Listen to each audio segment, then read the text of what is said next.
장마가 오려는지 아침부터 후덥지근한 바람이 마당의 나뭇잎들을 맥없이 흔드는 초여름의 어느 날이었습니다. 저는 허리를 두드리며 평상에 잠시 앉아 숨을 골랐어요. 나이가 드니 이제는 계절이 바뀌는 것을 몸으로 먼저 알게 됩니다. 무릎이 쑤시고 어깨가 뻐근해 오는 것이 곧 하늘에서 굵은 비가 쏟아질 모양입니다. 마당 구석, 키 작은 감나무가 만들어준 그늘 아래에 묵묵히 자리를 지키고 있는 장독들이 눈에 들어왔습니다. 제겐 자식만큼이나 살뜰히 보살펴온 보물들이지요. 저마다 제 역할이 있는 녀석들입니다.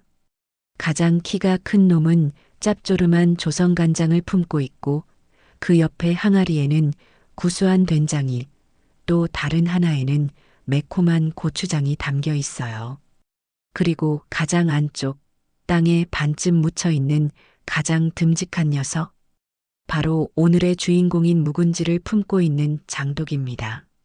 작년 김장을 끝내고 남은 배추로 따로 담가 이곳에서 꼬박 한 해의 시간을 보낸 아주 귀한 몸이지요.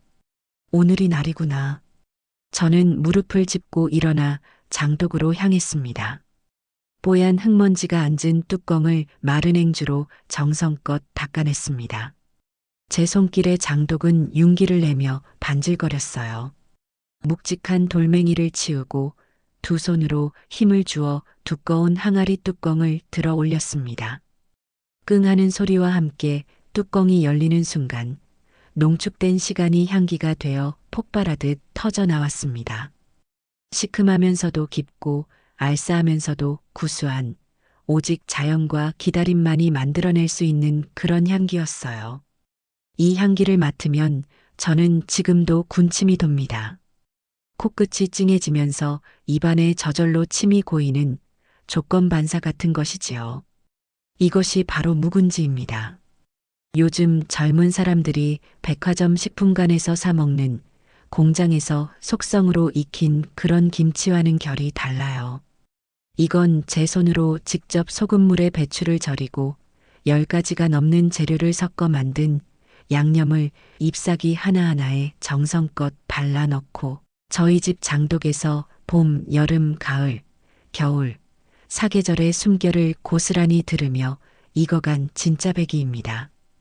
이건 단순한 음식이 아니라 제 시간과 정성, 그리고 기다림이 응축된 세월의 맛이라고 할 수 있어요. 이 맛을 제 하나뿐인 아들, 오종석이가 세상에서 제일 좋아했습니다. 녀석은 어릴 때부터 유난히 입맛이 어른스러웠어요. 갓 담근 생김치보다는 이렇게 푹 익어 군내가 날 정도인 묵은지만 찾았지요. 지금도 눈에 선합니다. 초등학교 시절 눈이 펑펑 내리던 겨울날이었어요. 볼이 빨갛게 얼어서 집에 돌아온 아들 녀석에게 뜨거운 밥을 퍼주고 이 묵은지 한 줄기를 길게 찢어밥 위에 척 걸쳐주었습니다. 우와, 맛있다. 호호 불어가며 밥 한 그릇을 눈 깜짝할 사이에 비워내던 그 얼굴. 그 모습을 보는 것만으로도 저는 배가 불렀습니다. 군에 입대하기 전날 밤에는 제가 큰맘 먹고 소갈비찜을 푸짐하게 차려줬는데도 아들은 마다하고 부엌을 기웃거렸습니다. 어머니, 혹시 묵은지 남은 거 있어요? 그걸로 김치찌개 좀 끓여주시면 안 돼요? 제 아들은 그런 녀석이었어요. 화려한 음식보다 투박하지만 깊은 맛이 나는 어머니의 손맛을 더 귀하게 여길 줄 아는 속 깊은 아들이었지요. 그 밤 돼지고기 앞다리살을 숭덩숭덩 썰어 넣고 푹 끓여낸 묵은지 김치찌개 한 냄비를 아들은 땀을 뻘뻘 흘리며 비워냈습니다. 어머니, 세상에서 어머니가 끓여준 묵은지 김치찌개가 제일 맛있어요. 평생 못 잊을 거예요. 그 말을 어찌 잊을 수 있겠어요. 아들에게 이 묵은지는 단순한 반찬이 아니라 고향의 냄새이고 어머니의 품이나 마찬가지였을 겁니다. 하지만 결혼은 많은 것을 바꿔놓았습니다. 특히 사람의 입맛을, 그리고 마음을 바꿔놓더군요. 며느리인 강미은은 제가 해주는 음식들을 별로 달가워하지 않았습니다. 너무 짜고 너무 맵고 너무 달다며 고개를 저었지요. 건강을 생각해서 저염식, 무설탕 식단만 고집하는 그 아이에게 제 손맛은 그저 자극적이고 촌스러운 옛날 음식일 뿐이었습니다. 언젠가 한 번은 제가 정성껏 끓여준 청국장 냄새에 코를 막고 어머니, 이 냄새 때문에 머리가 아파요라고 말해 제 가슴에 비수를 꽂기도 했습니다. 그 뒤로는 아들네 집에 갈 때 음식을 해가는 일이 없어졌어요. 그럼에도 불구하고 이 묵은지만은 포기할 수가 없었습니다. 며느리가 싫어하더라도 우리 아들이 좋아하니까요. 저는 큰 국자로 장독 깊숙한 곳에 있는 가장 실하게 익은 포기를 통째로 건져 올렸습니다. 짙은 다홍빛으로 변한 김칫소와 속이 비칠 듯 투명해진 배춧잎이 보기만 해도 먹음직스러웠어요. 이걸 좀 보내줘야겠다. 이 맛을 보면 잠시 잊고 있던 옛날 생각도 나고 기운도 차리지 않을까. 저는 곧장 부엌으로 들어가 커다란 스텐 그릇을 꺼내 묵은지를 담았습니다. 아삭한 식감이 살아있는 줄기 부분으로만 골라 흐르는 물에 지저분한 양념만 가볍게 헹궈냈습니다. 그러고는 먹기 좋게 손으로 길게 쭉쭉 찢었어요. 제 손끝에서 전해지는 묵은지의 차갑고 단단한 감촉이 참 좋았습니다. 한 조각을 떼어 맛을 보았지요. 톡 쏘는 신맛 뒤에 따라오는 깊은 감칠맛과 단맛. 그래, 바로 이 맛입니다. 올해 묵은지도 아주 잘 익었어요. 문득 며느리의 얼굴이 떠올라 잠시 망설였습니다. 그 아이는 이런 걸 보면 또 냄새난다며 타박할 텐데. 하지만 이내 고개를 저었습니다. 아니야, 남편이 좋아하는 거잖아. 아내가 되어서 그 정도를 이해 못할까? 무엇보다 이건 내 아들을 위한 것이니 괜찮을 거야. 저는 스스로를 다독이며 튼튼한 김치통을 꺼냈습니다. 아들 내외가 몇 년 전 어버이날 선물이라며 사준 잠금 장치가 사방에 달린 밀폐용기였어요. 여기에 담아 보내면 며느리도 냄새 걱정은 덜 하겠지 싶었습니다. 바닥부터 차곡차곡 묵은지를 담았습니다. 국물이 새지 않도록 꾹꾹 눌러 담고 맨 위에는 넓은 우거지 이파리를 십자 모양으로 덮어 공기와의 접촉을 막았지요. 뚜껑을 닫기 전 마지막으로 그 깊은 향기를 한 번 더 가슴에 담았습니다. 이건 실패할 수 없는 맛이에요. 딸깍 딸깍 소리를 내며 사방에 잠금 장치를 단단히 걸어 잠갔습니다. 혹시나 하는 마음에 커다란 비닐봉지로 통을 한 번 더 감싸고 그 위를 다시 신문지로 두껍게 말아 테이프로 꼼꼼하게 고정했습니다. 이 정도면 서울까지 가는 먼 길도 끄떡없을 겁니다. 포장을 마치고 나니 제법 무게가 묵직했습니다. 이걸 들고 동네 어귀에 있는 택배 취급점까지 걸어갈 생각을 하니 벌써부터 무릎이 시큰거렸지만 마음만은 어린아이처럼 설레고 가벼웠어요. 누군가에게, 특히 내 자식에게 무언가를 조건 없이 해줄 수 있다는 사실은 나이 든 사람에게는 살아있다는 가장 큰 증거이자 기쁨이니까요. 먼지 쌓인 낡은 유모차를 꺼내 그 위에 김치통을 조심스럽게 실었습니다. 가자, 우리 아들한테 가자. 혼잣말을 하며 집을 나섰습니다. 삐걱거리는 유모차 바퀴 소리가 그날따라 유난히 정겹게 들렸습니다. 10분 남짓 걸어 도착한 작은 편의점. 택배를 접수하는 젊은 아르바이트생이 상자를 받아들고는 어이구, 무겁네요. 안에 뭐가 들었어요? 하고 물었습니다. 저는 어깨를 으쓱하며 자랑스럽게 대답했지요. 아들한테 보내는 거예요. 아주 귀한 묵은지랍니다. 제 말에 아르바이트생은 우와, 아드님이 정말 좋아하시겠네요. 라며 환하게 웃어주었습니다. 그 순박한 말 한마디에 제 마음이 괜히 뿌듯해져서 오는 길에 저도 모르게 미소를 짓고 있었어요. 주소를 쓰고 제 이름을 쓰고 택배비를 계산하고 나오니 비로소 큰일을 하나 해낸 기분이었습니다. 이제 제 손을 떠났으니 꼼짝없이 내일이면 아들 녀석의 식탁 위에 올라가겠지요. 집으로 돌아오는 길은 갈 때보다 훨씬 가벼웠습니다. 저녁에는 혼자 막걸리라도 한잔해야겠다 싶어 동네 가게에 들렀습니다. 저녁상에 저 먹을 만큼만 묵은지를 조금 덜어놓고 시원한 막걸리를 사발에 가득 따라 마셨습니다.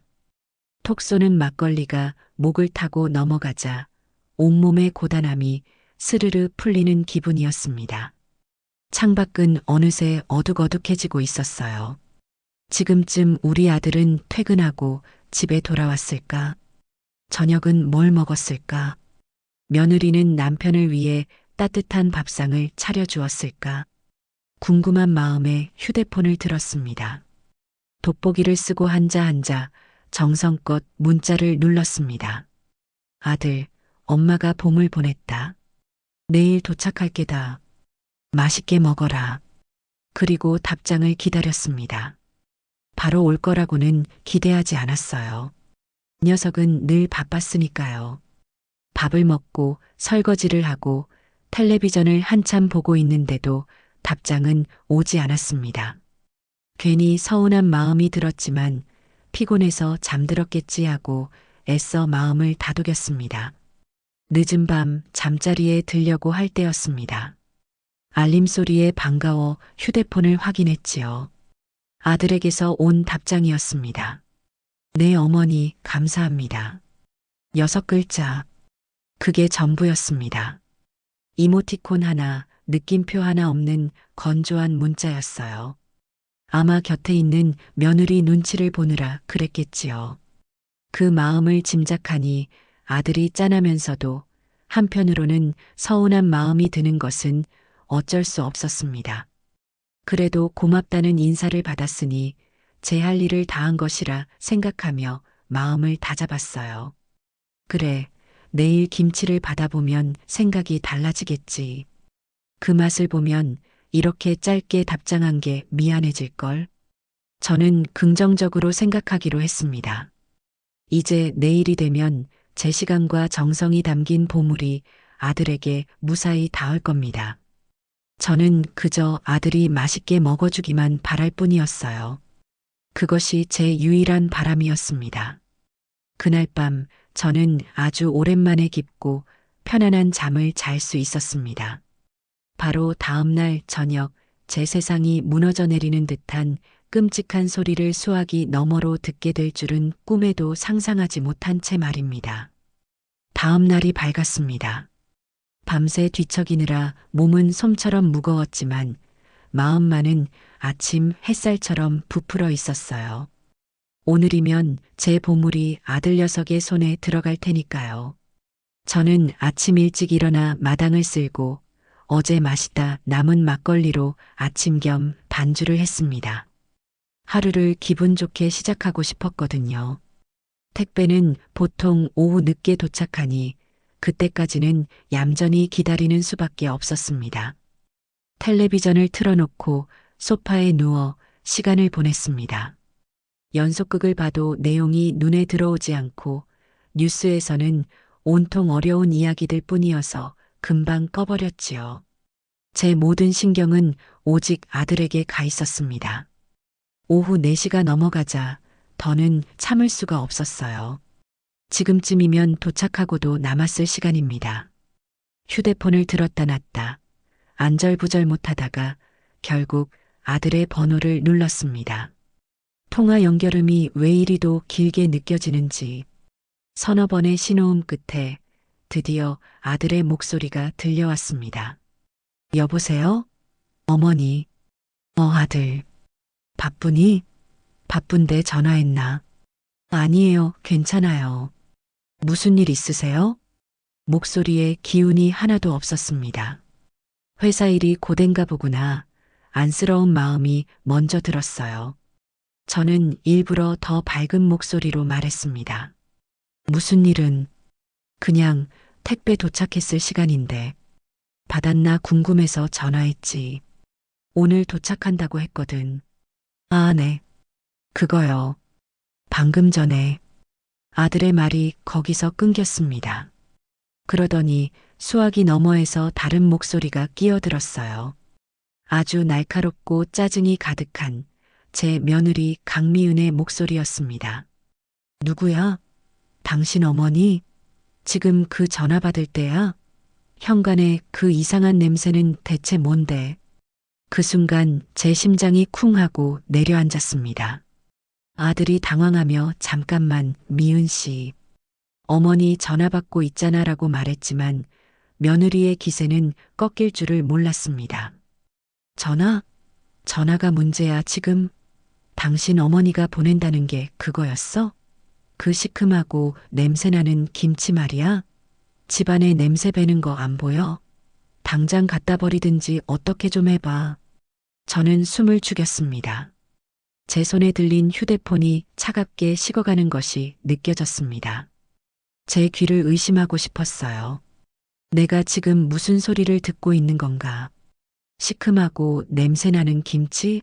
내가 밤새 정성을 다해 보낸 그 보물을 저 아이는 저렇게 말하고 있었습니다. 아들이 무어라 변명하듯 웅얼거리는 소리가 들렸습니다. 아니, 그게 아니라 우리 어머니가 정성껏 보내주신 건데 그 말이 며느리의 분노에 기름을 부은 모양입니다. 수화기가 찢어질 듯한 고함이 제 고막을 그대로 파고들었습니다. 정성? 이게 무슨 정성이야? 시대가 어느 땐데 아직도 이런 걸 만들어서 보내?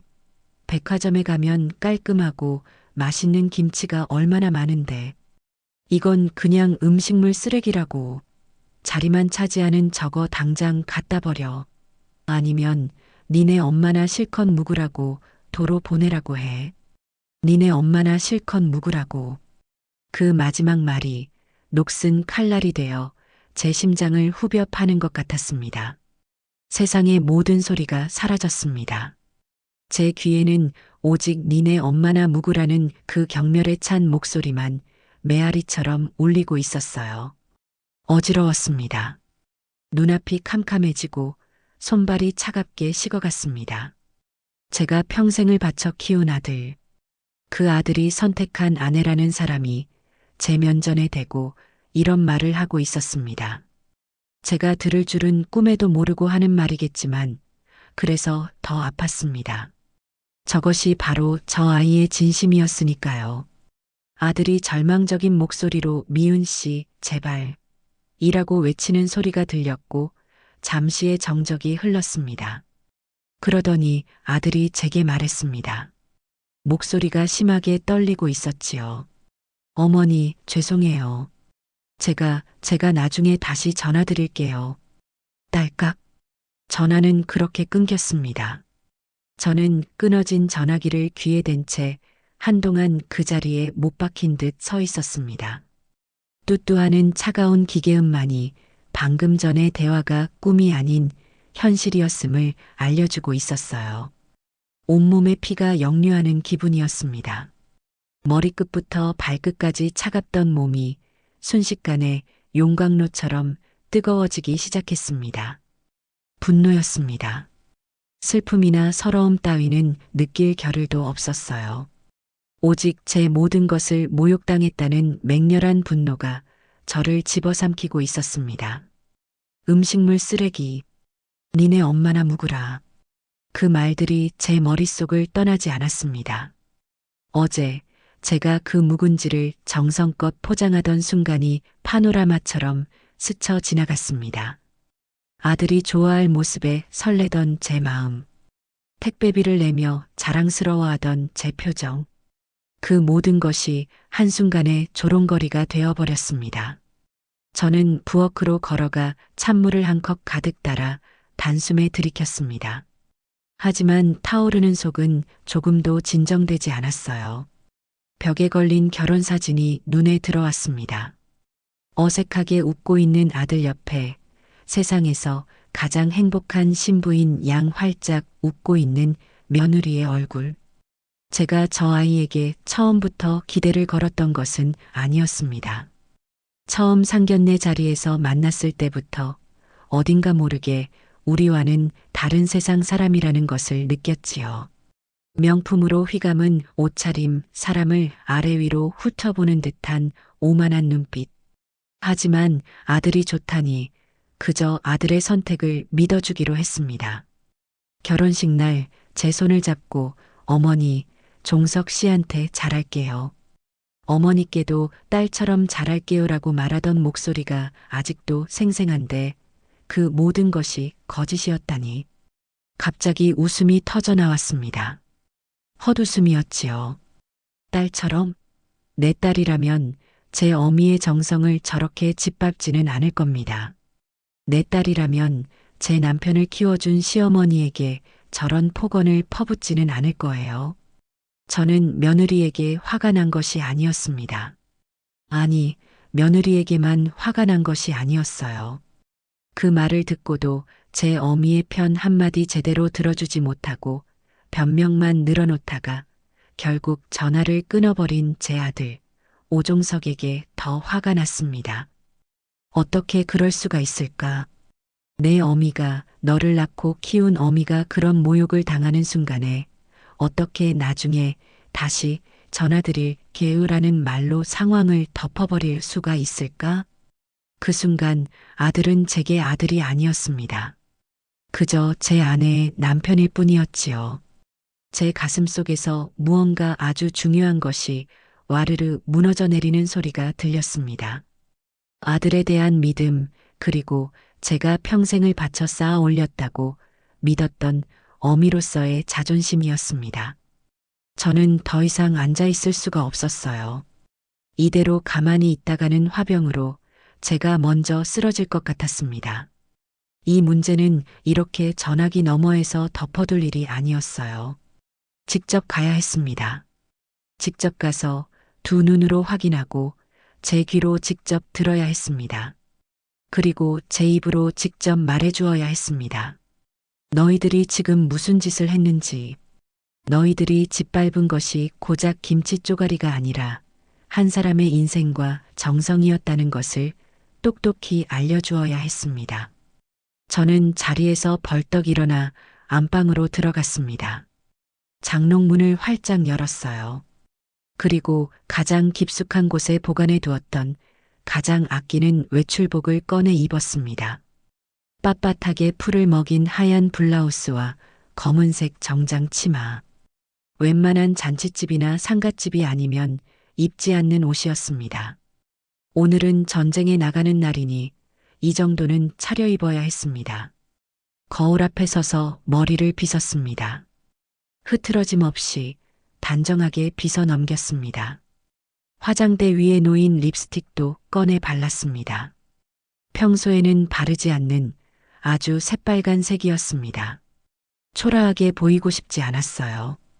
피해자처럼 늙고 힘없는 노인네처럼 보이고 싶지 않았습니다. 당당하게 제 발로 걸어 들어가서 모든 것을 제 눈으로 확인하고 심판을 내릴 참이었습니다. 모든 준비를 마치고 현관문을 나섰습니다. 아까보다 바람이 더 거세진 것 같았습니다. 하늘은 금방이라도 비를 쏟아낼 듯 잔뜩 찌푸린 얼굴을 하고 있었지요. 제 마음 같았습니다. 저는 버스 정류장으로 향했습니다.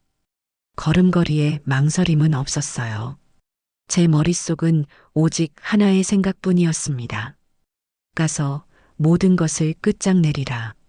그것이 설령 제 아들과의 연을 끊어내는 일이 될지라도 저는 해야만 했습니다. 저 자신을 위해서, 제가 살아온 세월을 지켜내기 위해서. 버스가 도착하고 저는 익숙하게 몸을 실었습니다. 그리고 아들네 집이 있는 서울의 가장 번화한 동네를 향해 출발했습니다. 창밖의 풍경이 빠르게 스쳐 지나갔지만 제 눈에는 아무것도 들어오지 않았습니다. 오직 수화기 너머에서 들려오던 며느리의 비명 같은 목소리만이 제 머릿속을 가득 채우고 있을 뿐이었습니다. 버스는 1시간을 넘게 달려 서울의 중심으로 들어섰습니다. 제가 사는 낡고 나지막한 동네와는 전혀 다른 세상이 창밖에 펼쳐지고 있었어요. 하늘을 찌를 듯 솟아오른 유리 빌딩들, 값비싼 외제차들, 최신 유행의 옷을 입고 바쁘게 걸어가는 젊은이들, 모든 것이 낯설고 위압적으로 느껴졌습니다. 아들 종석이는 바로 이런 곳에서 살고 있었습니다. 제가 평생을 살아온 세상과는 너무나도 다른 세상에서 저와는 다른 종류의 사람이 되어가고 있었던 것이지요. 아들네 아파트 단지 앞에서 버스에서 내렸습니다.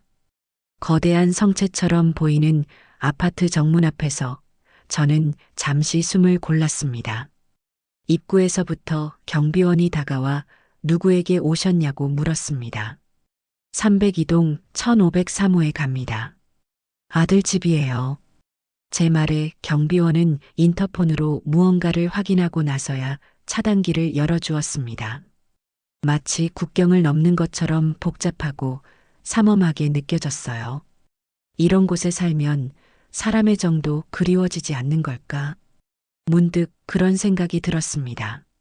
아파트 단지 안은 공원처럼 꾸며져 있었습니다. 잘 가꿔진 조경수들, 졸졸 흐르는 인공 시냇물, 아이들의 웃음소리가 가득한 놀이터, 모든 것이 그림처럼 평화롭고 완벽해 보였지만 제 눈에는 그저 차갑고 인공적인 공간으로만 보일 뿐이었습니다. 흙냄새도 사람 사는 냄새도 나지 않는 곳. 이런 곳에서 나고 자란 아이들은 할머니가 손으로 담가준 묵은지의 깊은 맛을 어떻게 이해할 수 있을까요? 애초에 불가능한 일이었을지도 모릅니다. 302동 입구에 도착해 비밀번호를 누르고 안으로 들어섰습니다. 대리석으로 마감된 로비는 호텔처럼 번쩍였습니다. 엘리베이터를 타고 15층으로 올라가는 동안 저는 거울에 비친 제 모습을 보았습니다.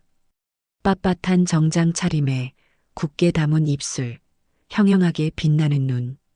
그 모습이 낯설면서도 한편으로는 이것이 진짜 내 모습일지도 모른다는 생각이 들었어요. 언제나 자식들을 위해 참고 희생하는 어머니가 아니라 불의를 참지 못하고 내 것을 지키기 위해 싸우는 전사. 그래요. 저는 오늘 싸우러 온 것이었습니다. 1503호. 아들의 집 현관문 앞에 섰습니다. 심호흡을 한 번 하고 초인종을 눌렀습니다. 안에서 누구냐고 묻는 소리도 없이 잠시 후에 문이 벌컥 열렸습니다. 며느리 강미은이었습니다. 편안한 실내복 차림의 며느리는 저를 보자마자 얼굴이 하얗게 굳어버렸습니다. 그 표정을 보니 제가 전화를 끊지 않고 모든 것을 듣고 있었다는 사실을 짐작조차 못한 것이 분명했습니다. 어머니, 어쩐 일로 여기까지 연락도 없이. 며느리가 당황해서 말을 더듬었습니다. 저는 아무 대답도 하지 않았어요. 그저 며느리의 얼굴을 뚫어지게 쳐다보기만 했습니다. 제 눈빛에 담긴 서늘한 분노를 읽었는지 며느리는 슬그머니 제 시선을 피했습니다. 일단 안으로 들어오세요, 어머니. 저는 대답 대신 며느리를 밀치듯 안으로 들어섰습니다. 그리고는 거실로 향하지 않고 현관에 그대로 멈춰 섰습니다. 제 눈은 오직 한 곳을 향하고 있었어요. 집 안으로 들어서자마자 제 코를 찌르는 시큼한 냄새. 바로 제 묵은지의 냄새였습니다. 그리고 그 냄새의 근원지는 제가 예상했던 바로 그곳에 있었습니다. 현관문 바로 옆 재활용 쓰레기를 모아두는 구석이었습니다. 신문지 뭉치와 비닐봉지 더미 옆에 제가 어제 그렇게 정성을 다해 포장했던 바로 그 택배 상자가 뜯겨진 채로 덩그러니 놓여 있었습니다. 그리고 그 옆에는 제가 아들네 집 선물이라며 아껴 쓰던 그 밀폐용기, 제 보물 묵은지가 담겨있던 바로 그 김치통이 마치 밖에 내다버리려고 잠시 내놓은 쓰레기처럼 바닥에 뒹굴고 있었어요. 뚜껑은 닫혀 있었지만 그 주변으로 희미하게 김치 국물이 새어 나와 있었습니다. 온몸의 피가 다시 차갑게 식었습니다. 수화기 너머로 들었던 폭언이 현실이 되어 제 눈앞에 증거물로 펼쳐져 있었습니다. 버려지기 직전에 모욕당한 제 마음이 그곳에 있었습니다. 저게 왜 저기 있느냐? 제 목소리는 얼음장처럼 차갑게 갈라져 나왔습니다. 며느리는 제 손가락이 가리키는 곳을 보고는 얼굴이 더욱 새하얘졌습니다. 아, 그게 어머니. 냄새가 너무 심해서요. 베란다에 내놓으려고 잠시 정말이에요, 어머니. 버리려던 게 아니라. 냄새? 저는 헛웃음을 터뜨렸습니다. 이게 냄새로만 느껴지더냐? 너에게는 이 안에는 아무것도 보이지 않고 제 말에 며느리는 입술만 달싹일 뿐 아무 대답도 하지 못했습니다. 그때였습니다. 현관 도어락이 해제되는 소리가 들리더니 퇴근한 아들 종석이가 집으로 들어섰습니다.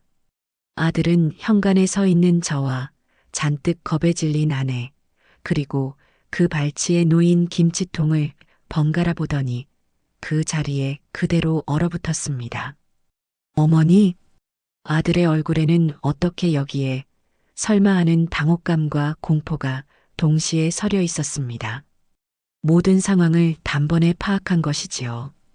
어제 전화기 너머로 제 아내와 어머니 사이에 무슨 일이 있었는지, 그리고 오늘 어머니가 왜 여기까지 찾아왔는지를요. 집안에는 무거운 침묵이 흘렀습니다. 숨막히는 정적 속에서 저는 천천히 허리를 숙였습니다. 그리고 바닥에 버려져 있던 제 김치통을 두 손으로 집어들었습니다. 차갑고 묵직한 감촉. 어제 제가 느꼈던 뿌듯함과 설렘은 온데간데없고 오직 배신감의 무게만이 느껴졌습니다. 저는 김치통을 들고 거실로 향했습니다. 아들도 며느리도 감히 저를 막지 못하고 길을 비켜주었습니다. 제 발걸음 소리만이 대리석 바닥 위에서 차갑게 울려 퍼졌습니다. 그리고 저는 집안에서 가장 비싸고 화려해 보이는 새하얀 이탈리아제 식탁의 한가운데에 김치통을 쿵 소리가 나게 내려놓았습니다. 이제 심판의 시간이었습니다.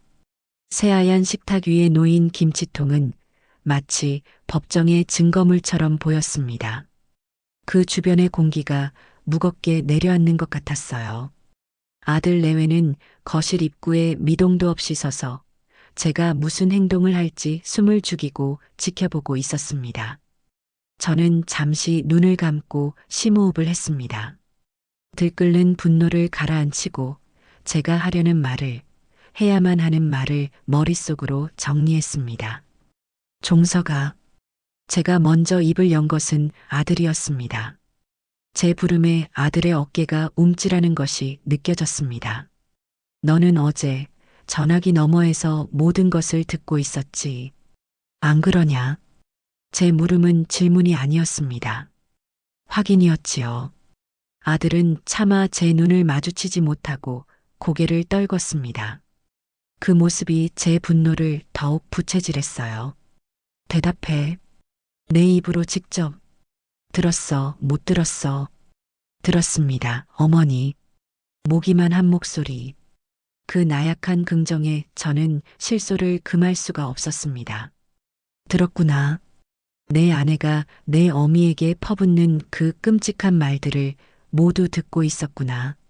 그런데 너는 뭘 했지? 내 어미를 위해 변명 한마디라도 제대로 했어? 아니면 내 아내의 버릇없는 입을 막기라도 했느냐 말이다.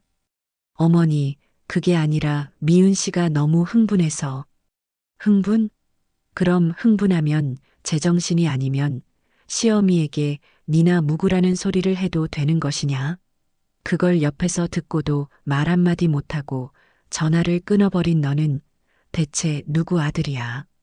제 고함에 아들은 완전히 고개를 숙여버렸습니다.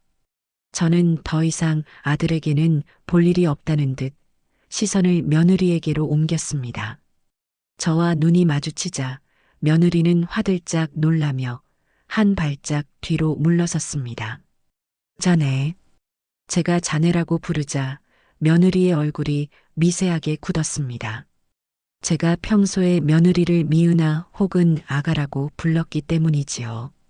그 호칭 하나에 제가 지금 며느리를 가족으로 생각하지 않는다는 서늘한 거부감이 담겨 있었습니다. 자네는 아까 나에게 냄새가 나서 그랬다고 변명했지. 그래, 좋다. 그 말이 사실이라고 치자. 그럼 내가 하나 묻지. 자네는 이 김치가 그저 냄새나는 배추 쪼가리로만 보이나? 이 안에는 이걸 보냈을 내 마음이 보이지 않아?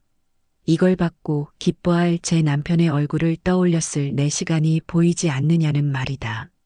너는 음식만 받은 게 아니야. 내 마음과 내 정성, 그리고 내가 내 남편을 키워온 세월까지 함께 받은 것이야. 그런데 감히 내가 뭔데 그것을 쓰레기 취급하며 현관 구석에 내팽개쳐. 제 목소리는 점점 더 높아졌습니다. 그동안 며느리에게 쌓였던 모든 서름과 분노가 한꺼번에 터져 나왔습니다. 명절에 제가 해간 음식을 손도 대지 않고 버렸을 때 제 앞에서 대놓고 아들에게 어머니 음식은 너무 짜다며 타박을 주었을 때, 제가 사준 옷을 촌스럽다며 옷장 구석에 처박아 두었을 때, 그 모든 순간들을 저는 참고 또 참아왔습니다. 아들 얼굴을 봐서, 가정이 시끄러워질까 봐서. 하지만 이제는 더 이상 참을 수가 없었어요. 참아서도 안 되는 일이었습니다. 어머니, 죄송해요. 제가 정말 생각이 짧았어요. 버리려던 건 정말 아니었어요. 제가 지금 바로. 며느리가 울먹이며 식탁 쪽으로 다가오려고 했습니다. 상황을 수습해 보려는 얄팍한 속셈이었지요. 저는 손을 들어 며느리의 접근을 막았습니다. 됐다. 이제 와서 그런 말은 들을 필요 없어. 내 진심은 내가 어제 수화기 너머로 똑똑히 들었으니까. 그리고 오늘 내 눈으로 직접 확인했으니까. 저는 식탁 위에 놓인 김치통의 잠금 장치를 하나씩 풀기 시작했습니다. 딸깍 딸깍.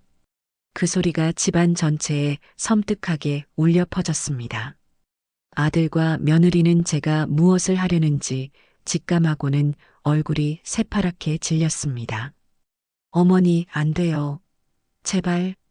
아들이 절박하게 외치며 제게 달려오려 했습니다. 하지만 너무 늦었어요. 저는 이미 뚜껑을 열어젖힌 후였습니다. 1년의 시간이 담긴 깊고 시큼한 묵은지의 향기가 집안 가득 퍼져나갔습니다. 며느리가 그토록 혐오하던 바로 그 냄새였습니다. 저는 두 사람을 똑바로 쳐다보았습니다. 그리고 말했지요. 버릴 거라며? 그래. 내가 버리기 쉽게 해주마. 그 말을 끝으로 저는 김치통을 그대로 들어 올려 새하얀 식탁 위로 쏟아부었습니다. 붉은 김치 국물이 폭포수처럼 쏟아져 내리고 잘 익은 묵은지 포기들이 식탁 위를 뒹굴었습니다. 하얀 대리석 식탁은 순식간에 붉은 강으로 변했습니다.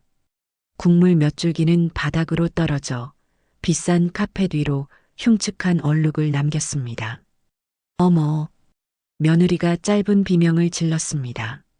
아들은 입을 떡 벌린 채 눈앞의 광경을 믿을 수 없다는 듯 망연자실한 표정으로 서 있었습니다. 집안에는 다시 정적이 흘렀습니다. 오직 식탁 끝에서 바닥으로 뚝뚝 떨어지는 김치 국물 소리만이 시간의 흐름을 알려주고 있었어요. 저는 텅 빈 김치통을 바닥에 내려놓고 붉게 물든 제 손을 내려다보았습니다. 그리고는 다시 고개를 들어 돌처럼 굳어버린 아들 내외를 향해 제 마지막 판결을 내렸습니다. 새하얀 대리석 식탁은 마치 전쟁이 휩쓸고 지나간 폐허처럼 붉게 물들어 있었습니다. 제가 쏟아부은 묵은지는 그 위에서 주인에게 버림받은 붉은 깃발들처럼 나뒹굴었고, 짙은 김치 국물은 값비싼 페르시안 카펫 위로 지워지지 않을 상흔을 남기며 천천히 스며들고 있었어요. 집안을 가득 채운 시큼하고도 깊은 향기는 더 이상 정겨운 음식의 냄새가 아니었습니다. 그것은 모욕당한 자존심의 냄새였고 깨져버린 관계의 냄새였으며 이 모든 비극을 향한 제 분노의 냄새였습니다. 어머, 어머 세상에, 내 식탁, 내 카펫. 가장 먼저 정적을 깬 것은 며느리의 비명이었습니다. 그 아이의 눈에는 더 이상 저에 대한 공포나 죄책감 따위는 보이지 않았어요. 오직 자신이 아끼던 값비싼 가구들이 망가졌다는 사실에 대한 분노와 경악만이 가득했습니다. 그 순간 저는 저 아이는 끝까지 구제불능이라는 것을 깨달았습니다. 저 아이에게는 시어머니의 찢어진 마음보다 대리석 식탁의 얼룩이 더 아프고 중요한 것이었습니다. 사람의 마음보다 물질의 가치를 더 위에 두는 그런 종류의 인간이었던 것이지요. 반면 제 아들 종석이는 그 자리에 그대로 못 박혀 있었습니다. 넋이 나간 사람처럼 초점 없는 눈으로 붉게 물든 식탁과 바닥을 번갈아 내려다볼 뿐이었습니다. 아들의 얼굴에는 그 어떤 감정도 떠오르지 않았어요. 마치 이 모든 상황이 자신의 이해 범주를 넘어선 거대한 재앙처럼 느껴지는 듯 했습니다. 그래요, 재앙이 맞습니다. 제가 일으킨 재앙이자 당신들이 자초한 재앙이지요. 저는 텅 빈 김치통을 바닥에 쨍그랑 소리가 나게 내던졌습니다. 그 소리에 며느리가 움찔하며 저를 쳐다보았고 아들은 비로소 제 존재를 다시 인식한 듯 고개를 들었습니다. 저는 제 손에 흥건하게 묻은 붉은 양념을 내려다보았습니다. 마치 피처럼 느껴졌어요. 지난 35년간 아들을 위해 흘렸던 제 피와 땀, 그리고 눈물이었습니다. 저는 허리를 꼿꼿이 세우고 두 사람을 향해, 이 집을 향해, 그리고 제가 살아온 모든 세월을 향해 마지막 판결을 내리기 시작했습니다. 제 목소리는 이상할 정도로 차분하고 고요했습니다. 모든 감정이 불타버리고 난 뒤에 잿더미처럼 그저 서늘한 진실만이 남아 있었지요. 자네에게 먼저 고한다. 저는 며느리를 똑바로 쳐다보았습니다. 제 서늘한 시선에 며느리는 저도 모르게 마른 침을 삼켰습니다. 자네는 아마 지금 저 더러워진 식탁과 카펫이 아까워 속이 부글부글 끓고 있겠지. 감히 이 집의 여주인인 내 앞에서 늙은 시어미가 행패를 부렸다고 분개하고 있을지도 모르겠구나. 하지만 똑똑히 알아두거라. 오늘 이 집에서 더러워진 것은 저 식탁과 카펫이 아니다. 바로 너의 그 천박한 근성과 배움이 부족한 인성이 만천하에 더러운 모습을 드러낸 것이야. 어머 어머니, 말씀이 너무 심하신 거 아니에요? 심해? 아직 시작도 하지 않았다. 자네는 내가 왜 화가 났는지 아직도 모르는구나. 내가 고작 김치 하나 무시했다고, 냄새나는 늙은이 취급했다고 이러는 것 같아? 천만에. 나는 오늘 너에게서 인간에 대한 최소한의 예의도, 어른에 대한 공경도, 그리고 내 남편의 뿌리에 대한 존중도 찾아볼 수가 없었다. 자네에게 시어머니란, 그리고 내 남편의 어미란 존재는 그저 때 되면 귀찮게 연락하고 촌스러운 음식을 보내 성가시게 하는 없어져야 할 과거일 뿐이더구나. 제 말 한마디 한마디가 비수가 되어 며느리의 얼굴에 박히는 것이 보였습니다. 며느리는 분한 듯 얼굴이 울그락불그락해졌지만 감히 제게 대꾸하지는 못했습니다. 나는 너에게 딸 같은 며느리가 되어달라고 바란 적이 없다.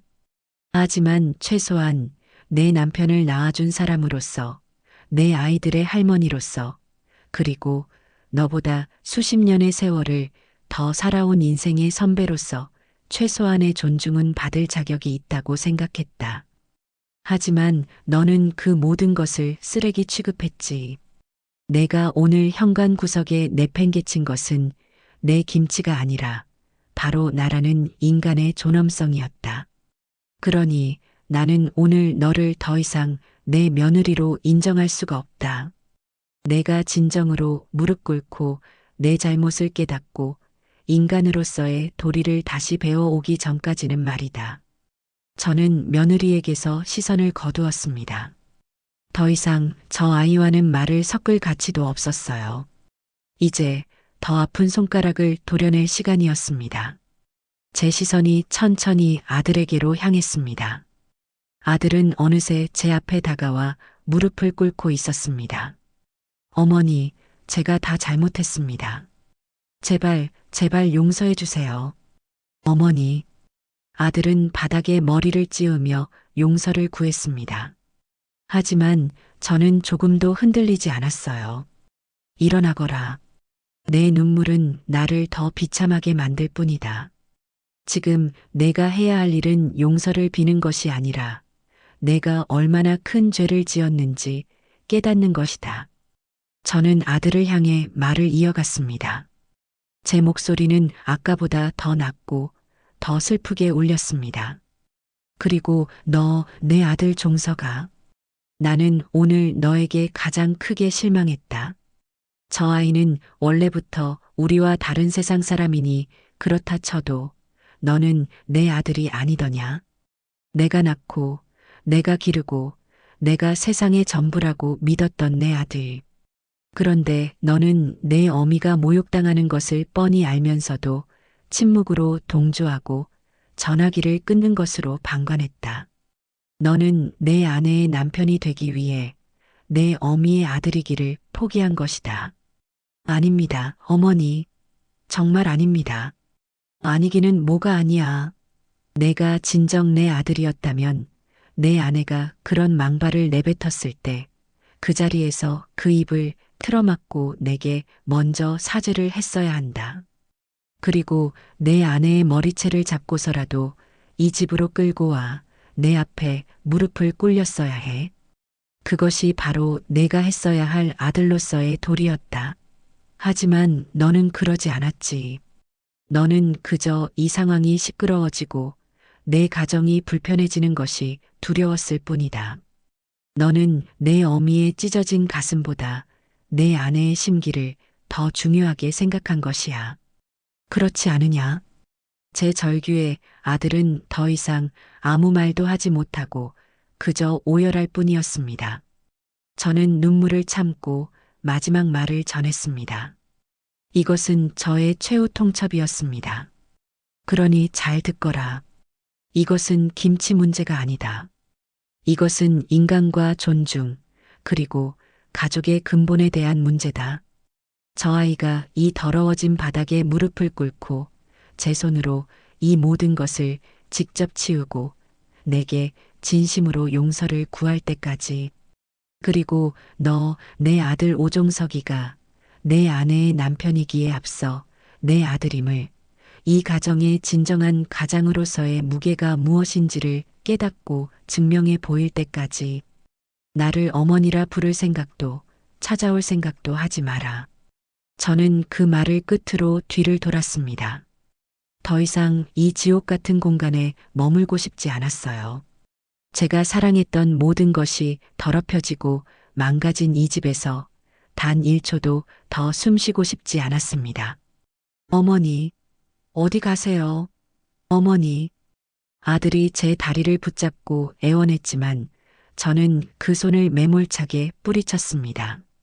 그리고는 한치의 망설임도 없이 현관을 향해 걸었습니다. 제 발걸음 소리만이 쩌렁쩌렁하게 울리는 제 아들의 울음소리를 배경으로 또렷하게 울려 퍼졌습니다. 현관문을 열고 밖으로 나섰습니다. 문이 닫히는 순간 저는 이 집과의 모든 인연을 끊어낸 기분이었습니다. 복도를 걸어 엘리베이터 버튼을 눌렀습니다. 잠시 후 도착한 엘리베이터에 올라타자 거울에 비친 제 모습이 보였습니다. 분노와 슬픔으로 얼룩진 얼굴. 하지만 그 눈빛만은 제 인생의 그 어느 때보다도 맑고 단단하게 빛나고 있었습니다. 저는 제 자신을, 제 인생을 지켜낸 것이었습니다. 엘리베이터가 1층에 도착하고 저는 아파트 로비를 가로질러 밖으로 나갔습니다. 밖에는 어느새 비가 내리기 시작하고 있었어요. 차가운 빗방울이 제 뜨거운 뺨 위로 떨어졌습니다. 시원했습니다. 마치 제 속의 모든 응어리를 씻어내주는 것 같았어요. 저는 비를 피할 생각도 하지 않고 그저 빗속을 묵묵히 걸었습니다. 저 거대한 성체를 빠져나와 다시 제가 살던 세상으로 돌아가기 위해서 제 뒤에 남겨진 폐허는 이제 더 이상 제 소관이 아니었습니다. 그들이 스스로 치워야 할 그들의 몫이었습니다. 아들네 아파트를 빠져나오자 세상은 온통 회색빛이었습니다. 굵은 빗줄기가 제 머리와 어깨를 사정없이 내리쳤지만 우산을 펼 생각조차 들지 않았어요. 차가운 빗물이 제 몸을 적시는 감각이 오히려 들끓는 속을 식혀주는 것 같아 시원하기까지 했습니다. 저는 정처 없이 걸었습니다. 어디로 가야 할지, 무엇을 해야 할지 아무런 계획도 없었어요. 그저 이 낯설고 차가운 도시에서 벗어나고 싶다는 생각뿐이었습니다. 버스 정류장 의자에 앉아 흠뻑 젖은 채로 지나가는 차들을 멍하니 바라보았습니다. 아들네 집으로 올 때와는 전혀 다른 기분이었습니다. 올 때는 분노와 결의에 차서 마치 전쟁터로 향하는 장수와도 같았지요. 하지만 지금은 모든 것을 불태우고 난 뒤의 폐허에 홀로 남겨진 생존자 같았습니다. 이겼지만 아무것도 남지 않은 싸움. 그런 허탈함이 제 온몸을 감쌌습니다. 얼마나 지났을까 제가 타야 할 버스가 도착했습니다. 젖은 몸으로 버스에 오르자 몇몇 승객들이 저를 이상한 눈초리로 쳐다보는 것이 느껴졌지만 개의치 않았습니다. 창가 자리에 앉아 빗물이 흐르는 창밖을 내다보았습니다. 화려했던 도시의 불빛들이 빗물에 번져 마치 울고 있는 것처럼 보였어요. 제 마음이 저러할까? 아니요, 저는 울지 않았습니다. 눈물조차 나오지 않았어요. 그저 가슴 한구석에 커다란 구멍이 뚫린 것처럼 휑하고 시린 바람만이 드나들 뿐이었습니다. 버스가 다시 1시간을 달려 제게 익숙한 동네로 접어들었습니다. 차창 밖으로 보이는 낡은 상점들, 낮은 건물들, 어두운 골목길. 아까는 그토록 벗어나고 싶었던 이 풍경이 이제는 너무나도 아늑하고 따뜻하게 느껴졌습니다. 여기가 바로 내가 속한 세상이구나. 내가 발 딛고 살아야 할 곳은 저 번쩍이는 유리성이 아니라 바로 이곳이구나. 새삼 깨닫게 되었습니다. 집에 도착하니 온몸에서 물이 뚝뚝 떨어졌습니다. 현관에 들어서자 저를 반기는 것은 깊은 정적과 어둠뿐이었습니다. 낮에 집을 나설 때만 해도 이곳은 제 삶의 터전이자 안식처였습니다. 하지만 지금은 그저 텅 비고 낯선 공간처럼 느껴졌어요. 아들과의 모든 기억이 담겨 있는 이 집이 이제는 제게 가장 아픈 상처가 되어버렸습니다. 거실벽에 걸린 아들의 사진들, 아들이 어릴 때 쓰던 낡은 책상, 제가 아들을 위해 떠주었던 목도리. 그 모든 것들이 비수가 되어 제 심장을 찔러왔습니다. 저는 젖은 옷을 갈아입을 생각도 하지 못한 채 식탁 의자에 주저앉았습니다. 긴장이 풀리자 온몸의 기운이 한꺼번에 빠져나가는 기분이었습니다. 극심한 피로와 함께 지독한 허기가 몰려왔습니다.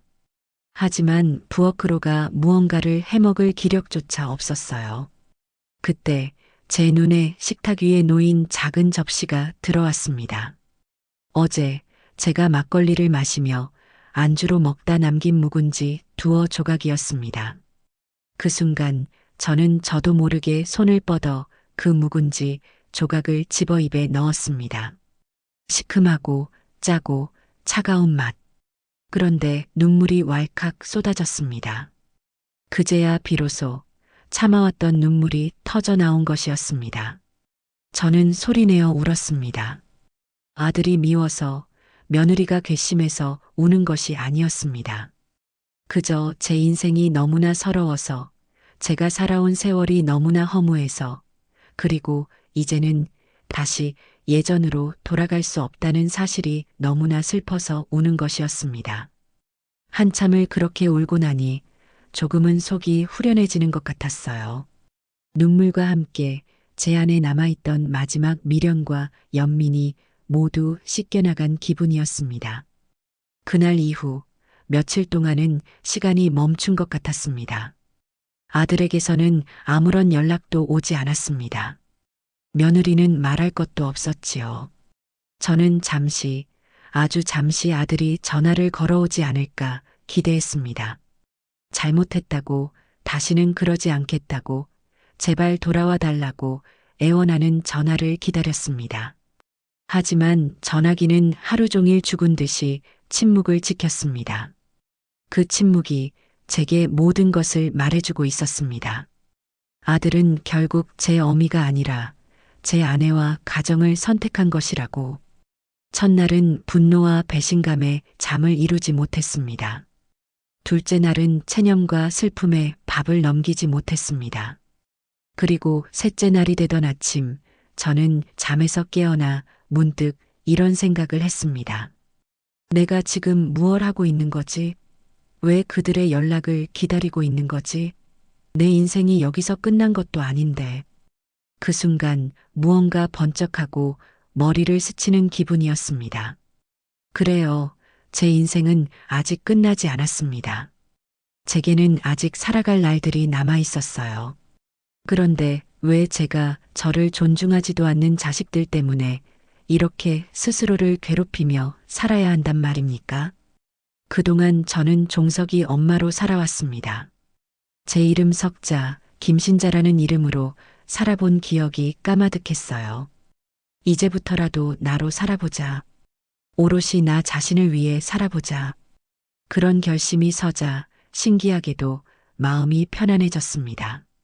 저는 자리에서 벌떡 일어나 몇 년 동안 거들떠보지도 않았던 화장대 앞에 앉았습니다. 그리고 서툰 솜씨로 옅은 화장을 하기 시작했습니다. 어제 아들네 집에 갈 때 했던 복수심에 불타던 화장과는 달랐습니다. 이것은 새로운 시작을 위한, 저 자신을 위한 화장이었습니다. 김신자, 아직 죽지 않았어. 이제부터가 진짜 내 인생의 시작이야. 거울 속의 저에게 그렇게 말을 걸어주었습니다. 그리고는 옷장에서 가장 화사한 옷을 꺼내 입고 집을 나섰습니다. 목적지는 동네 주민센터였습니다. 예전부터 한번 배워보고 싶었지만 시간이 없다는 핑계로, 나이가 많다는 핑계로 미뤄왔던 노래 교실에 등록하기 위해서였습니다. 주민센터로 가는 길, 제 발걸음은 그 어느 때보다 가볍고 희망에 차 있었습니다. 더 이상 저는 상처받은 어머니가 아니었습니다. 제2의 인생을 시작하는 설렘 가득한 신입생이었습니다. 전화기는 여전히 울리지 않았지만 이제는 더 이상 중요하지 않았습니다. 그들이 저를 찾지 않는다면 저 역시 그들을 찾지 않을 작정이었습니다. 제 인생의 주인은 바로 저 김신자이니까요. 노래 교실 접수 창구 앞에 서서 저는 제 이름 석자를 또박또박 힘주어 말했습니다. 그것은 제 인생의 새로운 출사표였습니다. 노래 교실에 나간 첫날, 저는 수십 년 만에 처음으로 제 마음을 소리내어 표현하는 기쁨을 맛보았습니다. 쭈뼛거리며 교실에 들어섰을 때 저와 비슷한 연배의 부인들이 환한 미소로 저를 맞아주었어요. 처음에는 어색해서 목소리도 잘 나오지 않았지만 선생님의 피아노 반주에 맞춰 함께 노래를 부르다 보니 어느새 제 안에 켜켜이 쌓여있던 응어리들이 조금씩 풀려나가는 것이 느껴졌습니다. 특히 내 나이가 어때서라는 노래를 부를 때는 저도 모르게 눈물이 핑 돌았어요. 그래, 내 나이가 어때서. 사랑하기 딱 좋은 나이라는데 새로운 것을 시작하기에 너무 늦은 나이란 없는 것이었습니다. 수업이 끝나고 마음씨 좋아 보이는 부인 몇몇이 제게 다가와 커피나 한잔하자고 청했습니다.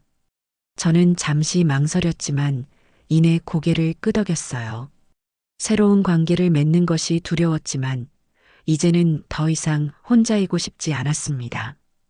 우리는 주민센터 근처의 작은 다방에 앉아 서로의 살아온 이야기를 나누었습니다.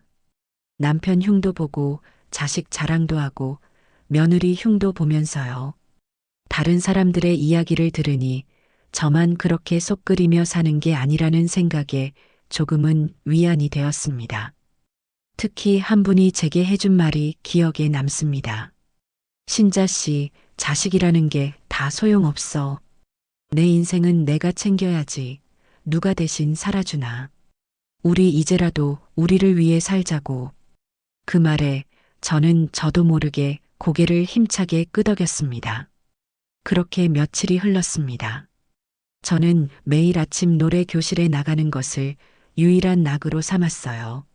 아침 일찍 일어나 곱게 화장을 하고 가장 예쁜 옷을 차려입고 집을 나서는 제 모습이 저 스스로도 생기 있고 좋아 보였습니다. 아들과 며느리에게서는 여전히 감감무소식이었지만 이제는 더 이상 그들의 침묵에 마음 쓰지 않았습니다.